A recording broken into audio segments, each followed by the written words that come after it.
হ্যাঁ ম্যাম, এতদিন পর্যন্ত আমরা অত্যন্ত নিষ্ঠার সঙ্গে বিভিন্ন কাজ করেছি, কিন্তু বর্তমানে যেভাবে গাইডেন্স করে কাজ করতে হচ্ছে, তাতে আমরা অত্যন্ত প্রেসারে আছি এবং সেই সঙ্গে পাবলিকেরও একটা প্রেসারে আছি।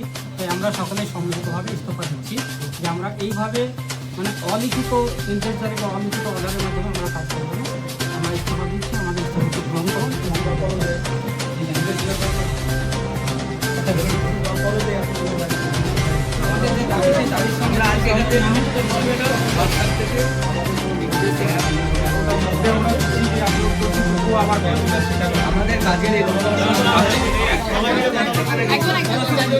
আমরা এতদিন ধরে আমাদের তো ফর্ম ফিল করা, ফর্ম তোলা, তারপরে আপলোড করা, আস্তে আস্তে আস্তে আস্তে যতটা পেরেছি আমরা করে গেছি। যতটা আপনারা বলেছেন, যেভাবে বলেছেন, যত তাড়াতাড়ি অতি সত্বর এত তারিখের মধ্যে এইভাবেই করেছি। আমরা সমস্ত পেশা, আমরা পেশার মধ্যে যুক্ত, আমরা সবাই করে সরকারি শিক্ষক, প্রাইমারি শিক্ষক, আমাদেরকে তো সবসময় এই কাজে ব্যবহার হয়। আমরা তা সত্ত্বেও করেছি। আমাদের স্কুলে এক্সাম ছিল, তার এক্সামও কমপ্লিট করেছি, রেজাল্ট সব কিছু দিয়েছি। এর মধ্যেও করেছি, বাচ্চাদের কোর্স ছিল সেগুলোও কমপ্লিট করেছি। আমরা মানুষ, আমরা এই কাজে করতে করতে মানুষকে এতবার আমাদের ডকুমেন্টস নিয়েছি এক কাজে। প্রথমে যদি বলতো নির্বাচন কমিশন আপনারা ডকুমেন্টস দিয়ে ফর্মটা দেবেন, মানুষ তখন গাদা গাদা জেরক্স করে রেখেছিল। আমাদের কাছে এরকম প্রশ্ন এসেছিল যে কেন আপনারা জেরক্স দিচ্ছেন, কী করে প্রমাণ হবে? আমি তাহলে না, এই নির্বাচন কমিশন বলছে কিছু লাগছে না। কিন্তু এখন যখন চাইছি তারা খুবই স্বতঃস্ফূর্ত হয়ে দিয়েছে। কিন্তু কালকে অবধিও সব ঠিক ছিল, আমরা আপলোড করেও দিয়েছিলাম। আমাদেরকে বলেছিল, আমাদের যে উদ্যোতন কর্তা ছিল বলছিল আর 2 দিন টাইম পাবেন, সব আপলোড করে দেবেন। আমরা সবাই ঘন্টার পর ঘন্টা কালকে না খেয়ে আমরা 3টে অবধি কাজ করেছি। আমার মর্নিং স্কুল সকাল থেকে 3টে অবধি না খেয়ে কাজ করেছি। তারপর কিন্তু আটকে গেছে। তারপর রাত্রেবেলায় উনি একটা আমাদের বললেন না, আজ পর্যন্ত তোমরা যত কিছু আপলোড করেছো সবই হ্যারিং আসছে, অতএব আমরা আর পারবো না ম্যাডাম। আমাদেরও সংসার আছে, আমাদেরও পরিবার আছে। আমরা এই শীতকাল কি কষ্টে কাটালাম সেটাও বুঝতে পারলাম। আমাদের ইস্তফা গ্রহণ করেন ম্যাডাম। আমরা যথেষ্ট খেটেছি এই কাজের জন্য। আমরা যে পেশায় যুক্ত ছিলাম সেই পেশাতেই ফিরে যেতে চাই। এইভাবে আর সম্ভব না। আপনি এই যে কাজ, হয়তো আপনাদের কাজটা শেষ করতে হবে। আপনাদের অনেক অনেক অনেক লোক আছে, পঞ্চায়েত মারফত আপনারা লোকগুলো জারি করেন, আমাদেরকে রক্ষে দেন। আমরা এই মুহূর্তে থাকতে পারছি না। আমরা সত্যি বলছি, কালকে যখন এই কথাটা শুনেছি, আমি কোনোদিন এতদিন ইলেকশন কমিশনের কাজে আমার বন্ধুর সঙ্গে বাগবিতণ্ডা হয়েছে, কিন্তু আমি কোনোদিন এই জায়গাতে যাইনি যে ইলেকশন কমিশন ঠিক করছে না।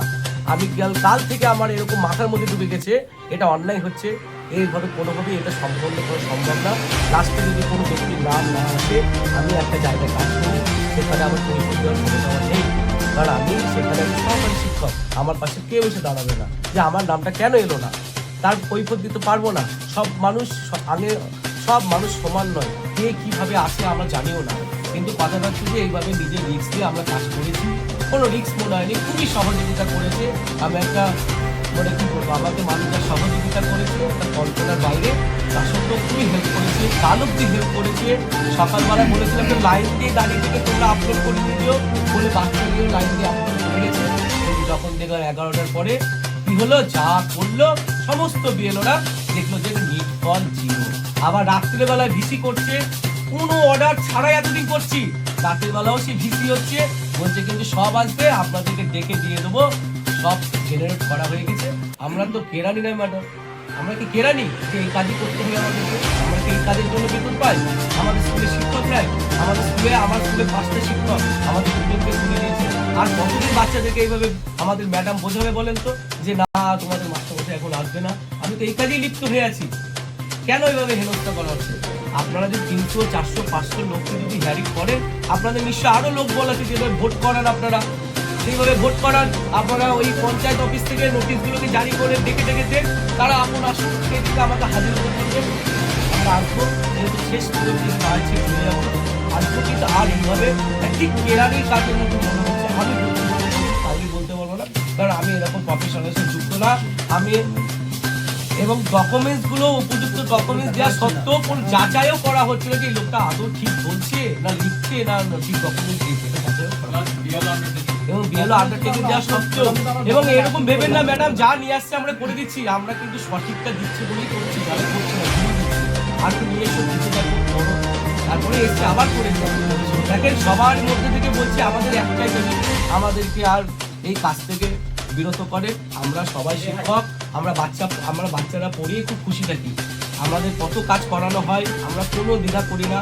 আমাদেরকে তো লোকে পাড়া গঞ্জে মাস্টার মশাইরা পড়ায় না, কিছু করে না, ছাত্র তো কমেই গেছে। এরকম চলতে থাকলে ছাত্রও ভর্তি হবে না।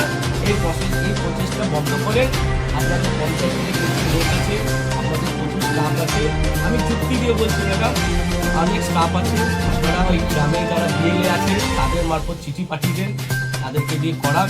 আমরা অ্যাপ থেকে টুইট করছি, আমরা অ্যাপ আনইনস্টল করে দিচ্ছি, তারপরে আমরা বেরিয়ে যাচ্ছি। আমাদের পক্ষে সম্ভব না, আমরা খুবই মেন্টালি হ্যারাসমেন্ট হচ্ছি। আপনারা হয়তো আপনি যখন ঢুকলেন না কিছু করার নেই, উপর মহল থেকে নির্দেশ আছে, আর নির্দেশ আপনাকে মানতে হবে। আমরা নির্দেশটা এইভাবে আমরা এই যে আপনি বলছেন, তাহলে আপনার এই নির্দেশটা কীভাবে সফলতা আনা যায় সেটা আপনি দেখেন যে আপনি এইভাবে করেন। আমাদের দ্বারা সম্ভব না, আমরা ফেরত চাইছি এই কাজ থেকে। আমরা সবাই ইস্তফা দিয়েছি। এরকম ভেবেন না যে আপনাদের উপর প্রেশার করার জন্য, আমরা এত প্রেশারে আছি আগেই জন্য।